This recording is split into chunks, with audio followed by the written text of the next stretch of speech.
Welcome, creatives. All right, so it's Sunday, and today what I'm doing today is I am focusing on blocking in my grass shapes. Now, I'm doing this to help me get a little bit, there's a lot going on in this painting. I'm going to put it up actually, I want to put it up over here. I'm going to put it up in the screen here. There's a lot going on in this painting. There's a lot of, there's the body, the face, the hair, the arms, there's the grass, there's the leaves, the flowers, all draping the body. There's a lot of things going on. And this is a challenge for me because I usually try to keep it really simple, but this one's challenging, and I'm happy to share it because I'm learning through this whole process. So one way that I like to prevent myself from getting overwhelmed is I like to just break things down into manageable sections, and that just helps me kind of navigate and helps me kind of get a good feel for what I'm doing or what I need to do or what I need to get accomplished. So my first task is to create some structure or make the underpainting easier for me to see. So what I'm going to be doing today is I'm going to be blocking in my grass shapes. I also call it my negative space because it's helping me see the overall shape being the body and then the leaf and flower shape that's draping this body. So that's the overall shape. So I need to kind of block in negative space, my grass, to get a better feel, to see the overall shape and see if it's a good composition or see if I need to make adjustments to it. So that's what I'm going to be doing today. I'm not going to be doing any detail. I'm just going to be focused on blocking in and just kind of beginning the conversation of depth, creating the feeling that the grass is at the bottom and then the body is laying on top of the grass and then the leaves and the flowers are laying on top of the body. So I'm beginning that kind of conversation in my painting of depth. I don't need to get into detail. I just want to focus on just blocking it in, making sure that the overall shape, the body, the body, the leaves, and the flowers are a pleasing shape to look at. And then I can go into, making it look like grass. Or I can just kind of leave it kind of, ambiguous or blurry. It's totally, there are no rules. So today that's what I'm going to be focused on. Before I get started, I just wanted to kind of talk about, last month I showed you my brainstorming session, and I'll share that visual with you again.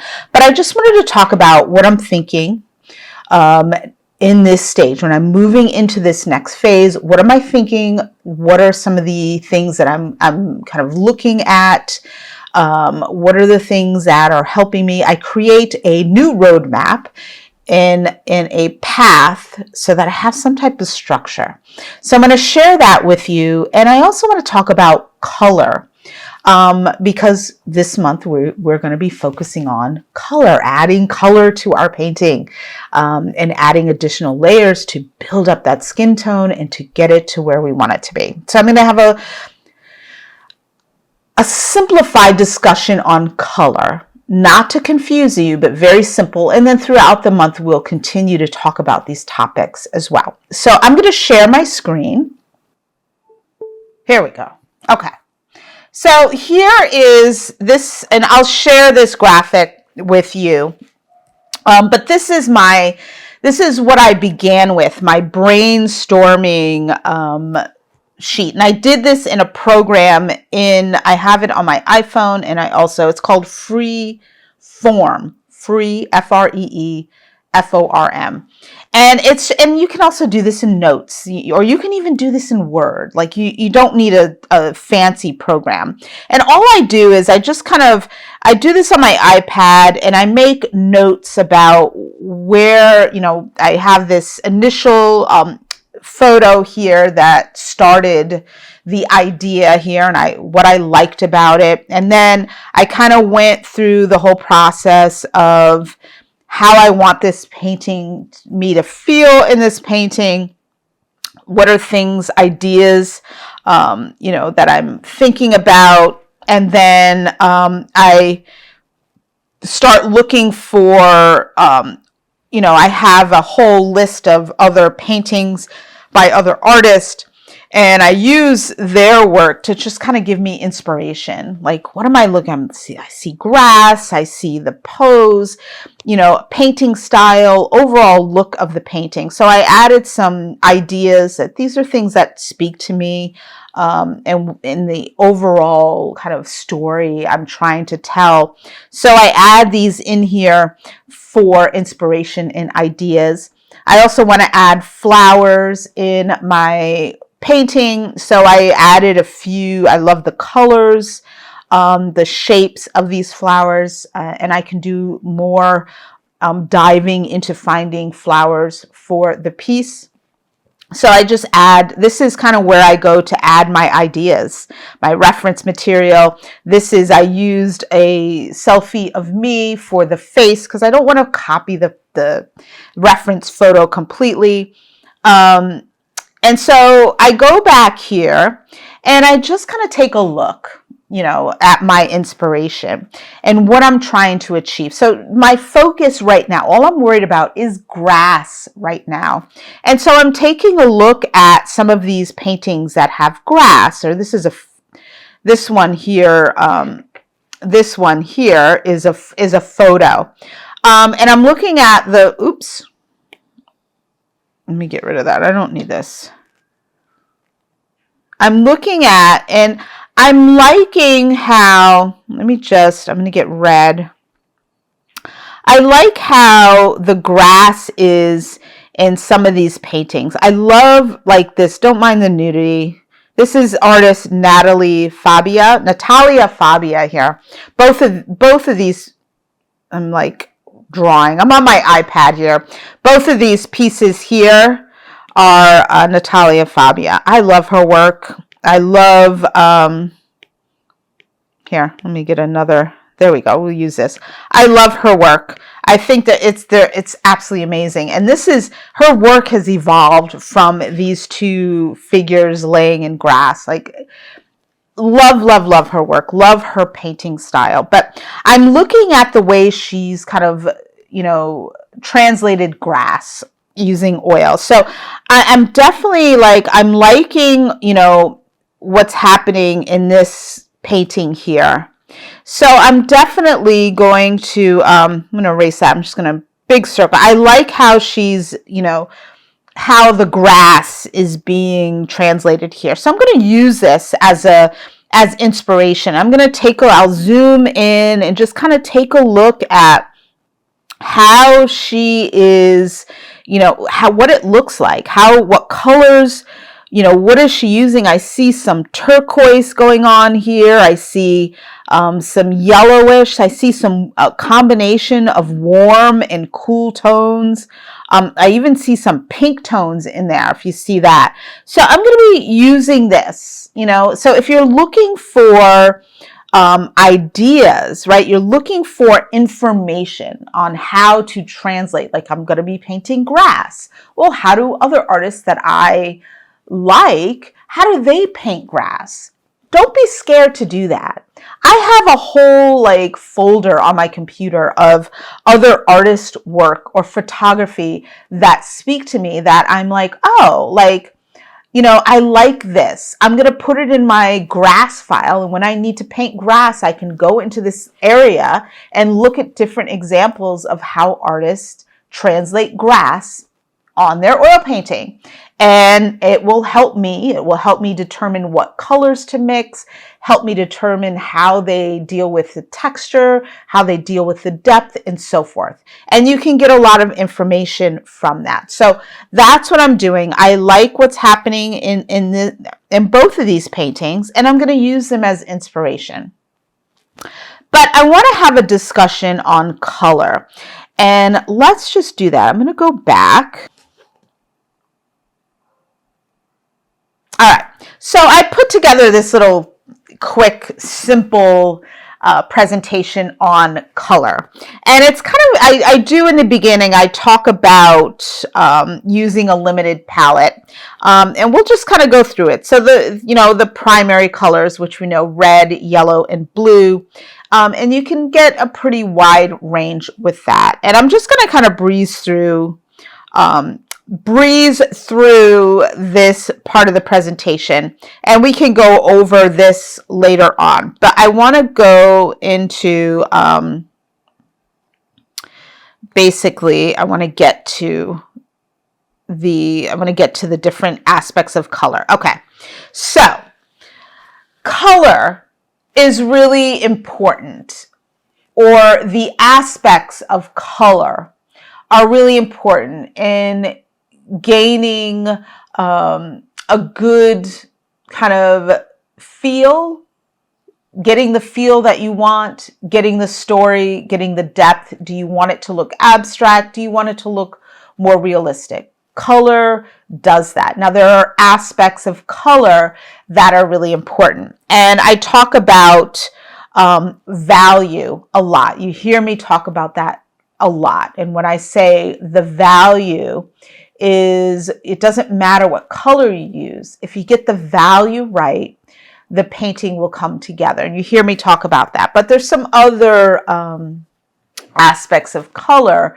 that are really important as well. So we're going to explore each of them. We're going to explore them. So the hue, right, is the color, is the name of the color. So red, blue, green, purple, turquoise, magenta, orange, blah, blah, blah, right? And, so there are like several different types of yellow. There are a bunch of different types of green and blue, but overall, when you're looking at a color that resembles yellow, it's the hue. It has a yellowish hue to it, right? Or a greenish yellowish hue, right? It's the color. And so we've got the color that comes right out the tube, which is, you've got your red, you've got your yellows, you've got your greens, blues, and so forth. So that's simple, right? But we talk about, what I want to focus and talk about is chroma. And I just want to talk about that for a second. And what I'm going to do is I'm gonna go back and forth. I've got the presentation and I've got a few kind of examples from artists that kind of further explain how my mind's thinking. So what is chroma? And you hear that. A lot of artists and instructors will talk about that. Now, the chroma is the intensity of that color, the hue. So you have right here, you've got this bright red color, right? Right out the tube. And that's pretty saturated. That's high chroma, right? And so if I showed examples here of my self-portrait, and I went into, if you go into your phone, you go into your phone editing app and they have something called saturation, right? And if you hike up the saturation, it gets really bold, right? The color just starts vibrating, right? And then when you slide it the other way, it starts getting gray. It starts getting a little bit more neutral in tone, calmer. It's not as vibrant, right? So that's high chroma and low chroma. As you can see here, I have, this photo right here is a lower chroma, right? It's not as vibrant. And then you see this photo here, it's pretty bold, right? It's high chroma. And we've got the red here, which is red, right? Probably I'd say that a cadmium red light, which is really bright right out the tube. And then if we added either a black, a little bit of black to it, or a little bit of white, what happens to it? It calms down a bit, right? So that's what we're talking about chroma, right? It's pure color. It's right out the tube, and it's saturated, right? But we don't always want a highly saturated color, right? Sometimes we need to give the viewer, right, the feeling that something is in a certain environment. So for example, let's talk about, if we had a shiny red car or a red ball and we painted it red, and we went to the Home Depot and got red paint right out the bucket, right? And that's red and it looks vibrant like this.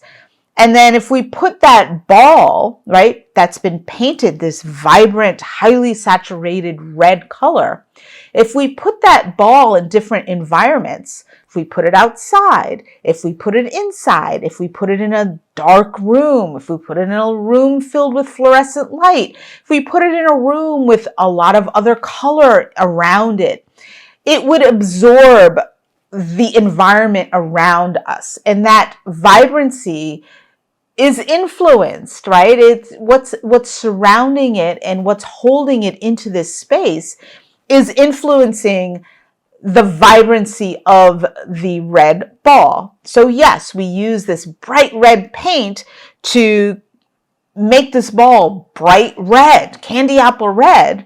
But when we put it in different environments, the intensity either can brighten, it can look less bright, it can look a different color sometimes.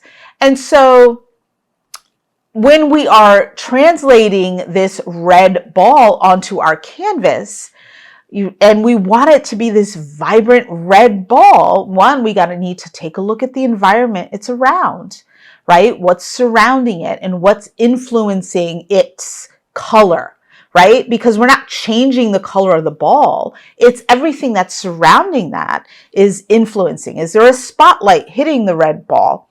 And that intensity of the red will lessen as it gets farther away from that spotlight. So that's chroma. And I'm going to give you some examples of paintings that are high in chroma because some people paint in that way. So that's another thing to think about. Painting, giving your painting an overall look. And let's take a look at that now. So I'm going to go into my photos. So let's look at this. This painting is the artist of this painting. Her name is Nadine Robbins. And she's an amazing, look at amazing, absolutely amazing.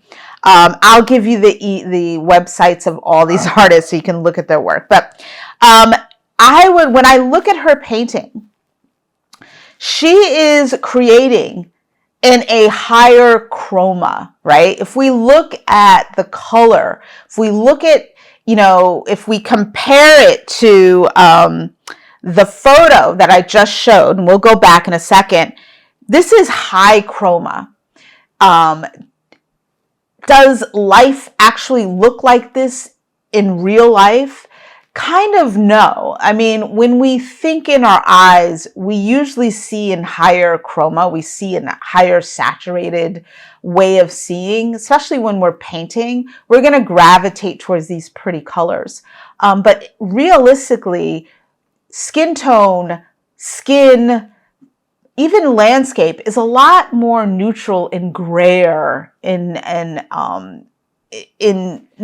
nature. Things are a little bit more grayer, but she tends to, Nadine, this is her style. She likes to take, this realism and just really put it out there like, wow, and really kind of bang that color out there. That's what she's doing. I'm going to show you, there's another one like right here, just absolutely gorgeous. I mean, she's really taking the color and really like blasting it out, and it's beautiful. Amazing artist. So this is Nadine Robbins. So let me show you an example of oh, that didn't work, of a artist that is a little bit less saturated and works a little bit in a lower, more neutral chroma. So this artist, this is Jeremy Lipking. I think it's Lipking. And another, like, these are both amazing portrait artists, and captivating and capturing the portrait in different ways, using color to get their point across, right? So you look at Jeremy's work, and it's a lot less muted. He's using a lot more neutral tones, more grayer tones. There's not a lot of saturation in this painting. So his palette is at a lower chroma. He's using a lot of graying out color to get a more realistic kind of look to the skin. And his work, even though both are focusing on realism, they're using, one artist is using a really high chroma, highly saturated tones, and this artist is kind of using more neutral grayish tones to get their point across. Let's see, I think I have another one. Here's another work of his, very gray, but still giving that realistic look. So, it's having an overall look of your painting. Do you want to focus on really bright, vibrant color, or do you want to kind of focus more on the neutral part of it, using some grayish tones? I will say that in nature and in real life, skin nature is more gray. It's more kind of like this rather than that highly saturated tone. But it's whatever story that you want to tell. So let's go back to my presentation right here. So you notice, right, if you look at this here, this is more of Nadine's style, right? Her palette is very saturated, and she's going to mix her colors to get this sort of look here, where Jeremy Lipking's work is more in the grayish, lower chroma style. Not one is better than the other. It's based on preference, but that's where chroma comes in, where that concept of chroma comes in. And even if you are working in either a higher or lower chroma palette, you still have to think about how, remember I was talking about the red ball, the shiny red ball that you painted, this red color here. It's going to change based on its environment. That shiny red color can mute, or it can look a lot different than the paint that you painted on this shiny red ball. It's the same as, you want to paint your room a specific color, and don't they always tell you to, before you paint your walls, right, test it out to see if it's something you like, right? Why? Or get different values or different samples of that green that you're looking for. And why should you do that? Because the color that you're seeing at Home Depot under the fluorescent lights is going to look a lot different when you take it home. Our eyes are going to see it differently because it's in a different environment. And that environment, your room, the lighting, the natural light, however your room is situated, the furniture, the carpet that you have in it is going to influence that color. So that is chroma. I hope I explained that. It's the vibrancy of a color. All right, let's move on to the next, value. So you hear me talk about value a lot, and value is the lightness and darkness of a color. And usually we see it in these little value scales. And this is exactly how I've started organizing my palette by value, so that it makes it easier for me to get the value right. And then I have it there structured and organized on my palette, so I don't have to kind of constantly remix it and think about it all the time. So you've got, your, so the value, right? You've got your color right out the tube here, right? Which is kind of the hue or the highest chroma. And then you add white to it. You keep adding more white to it. And what does that do? If you see here in the value scale, it lessens the chroma of that color. So you're neutralizing the color. You can also do this with black, or you can do this with, let's say you've got red here and you want to neutralize that. There's several ways to do it, and each one will kind of give you a different feel, right? Let's say you have red right out the tube and it's too bright, and you just need to calm it down a bit. Now you can add white to it, right? You can add white. You can add black, a little bit of black to it, and that will kind of darken it a bit. The white will gray it a bit, or you can even add its opposite, a little bit of green, which will neutralize it a bit. Or you can even add a little bit of, of the blue or turquoise to it. And what that does is it just kind of calms that red down a bit. And so there are different ways to calm down or lower the chroma of a color, using black, using white, or using the opposite, right? If you have blue and you want to calm it down, you give it just a touch of orange and that should gray it out. Vice versa. Same with purple and yellow. So those are ways to lower the chroma, right? And value is kind of like that same thing. You've got the color in the tube, which is the highest chroma, and then you keep adding white to it and it dulls it down a bit. It's not as vibrant anymore. It starts getting lighter and it's not as vibrant as it used to be. All right. And so there's another aspect of color is temperature. We have our warm, which are our yellow, oranges, reds, sometimes purples, a little warm. And then we have our cool, greens, blues, purple as well. And temperature also provides information. And you notice I organize my palette by temperature as well. I have my cool colors on the right and my warmer colors on the left. So I've kind of separated by temperature.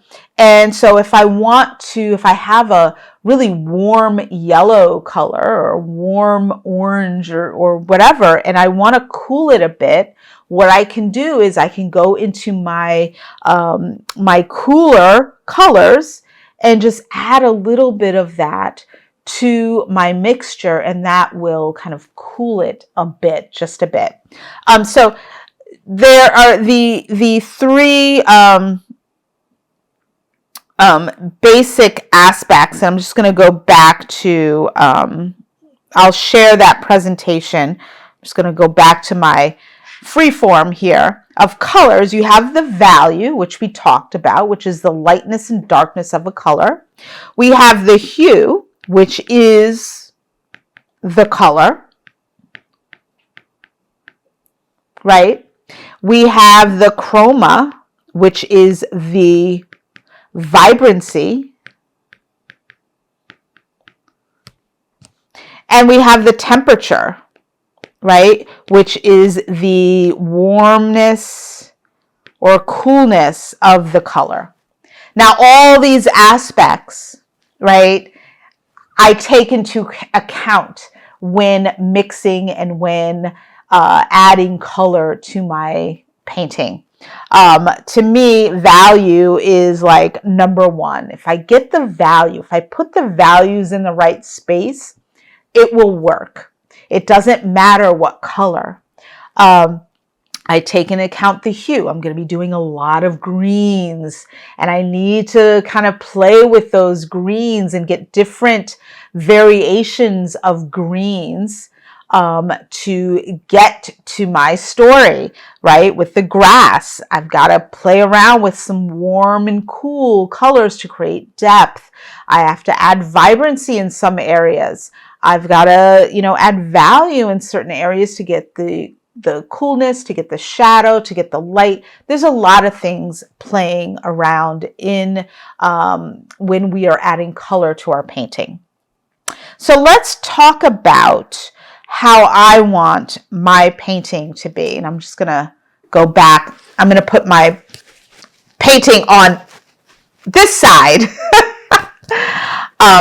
And so let's talk about, so I'm going to pull up my painting here.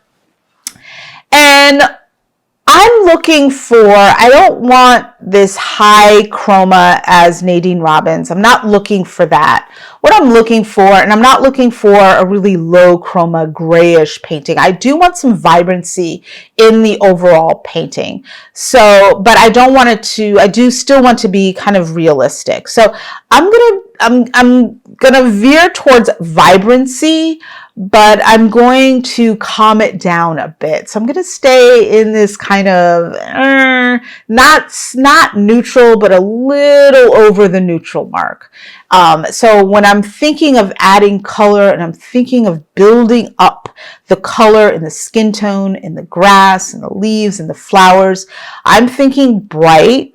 But I also want to focus on the depth. I really want you to feel the depth of the painting. So that's my overall feel of the painting. All right.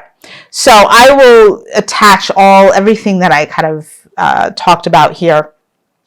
And all month I'm going to go through, we're going to continue to talk about the aspects of color and how it's influencing me and how I'm utilizing it as I'm adding color to the painting so that it will hopefully make sense by the end of the month.